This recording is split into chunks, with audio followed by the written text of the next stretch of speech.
Oh, hello there. So we are back with Google Sheets plugin. So now I'm going to show you how to add values to the spreadsheet. So if I go to the demo page, so now the important thing is the ID of the spreadsheet.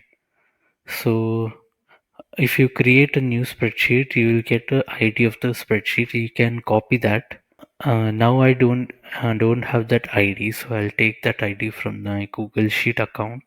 This is the sheet 123 that I created. Just take the ID from the URL. This is the ID.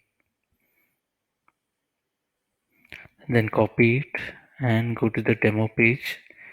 Use this ID here. Then this is the range where I'll add the values. So it should start with sheet 1, which is the tab here. This is the sheet 1.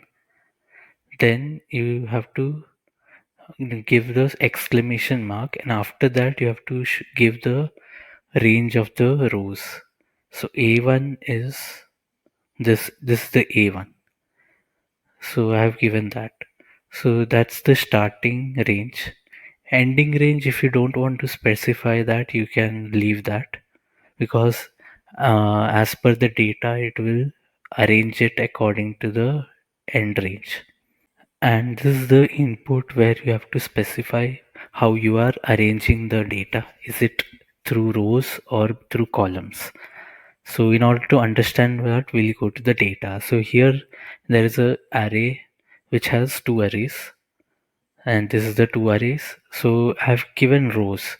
So it will arrange this one first data in the row manner. So this is the first row, then this is the second row. So there will be 6 columns and 2 rows.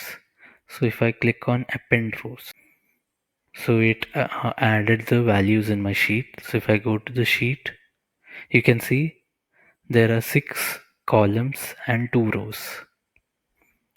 So this is A1 and the ending range is F2. So this is the columns and these are the rows. So we'll go to the behind the scenes. So here in the workflow, there's this action called append values. So here you have to give the ID of the spreadsheet, then the range, then the access token. Range is A1 and A1, this sheet 1 and A1, and the access token. Then the range again, you have to give the range again. Then the dimension, which is rows or columns, and the values. So yeah, this is how you add values in your sheet. Thank you.